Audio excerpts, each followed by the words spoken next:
আসসালামু আলাইকুম। অসংখ্য ধন্যবাদ আপনাকে যে আপনি কথা বলার সুযোগ করে দিলেন। তো সর্বপ্রথমে জানতে চাচ্ছি আপনি কেমন আছেন? যাক, আলহামদুলিল্লাহ যে আল্লাহ পাক আপনাকে ভালো রেখেছে। আপনার নামটা জানতে পারি? মোহাম্মদ আকরাম হোসেন বাদশাহ। মোহাম্মদ আকরাম হোসেন বাদশাহ। সুন্দর একটি নাম আপনার, চমৎকার একটি নাম আপনার। তবে একটি কথা বলতে আমি বাধ্যই হচ্ছি, সেটা হচ্ছে আপনার নাম শুনে এবং আপনাকে সামনাসামনি দেখে যেটা বোঝা যাচ্ছে আপনি প্রচণ্ড একটি সাহসী মানুষ। সত্যি।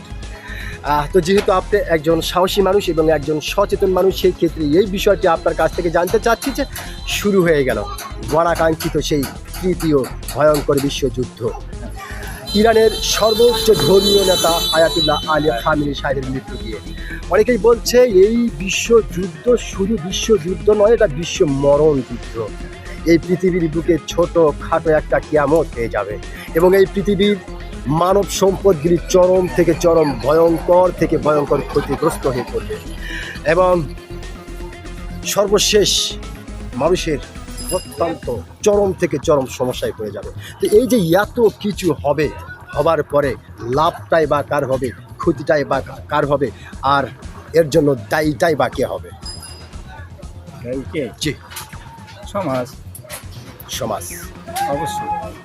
আমাদের নিজেদের সমাজ এর জন্য দায়ী।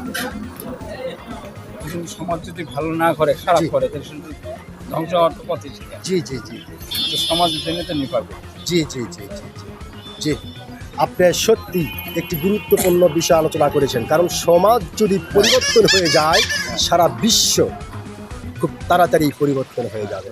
যার কারণে আপনি বলেছেন যে আসলে আপনি জ্ঞানীবান একটি মানুষ। খুব সুন্দর একটি কথা বলেছেন। আমি আশা করব আপনার এই গুরুত্বপূর্ণ কথাটি সমস্ত সারা বিশ্বের সচেতন নাগরিকদের হৃদয়ে জায়গা করে দিবে। অসংখ্য ধন্যবাদ।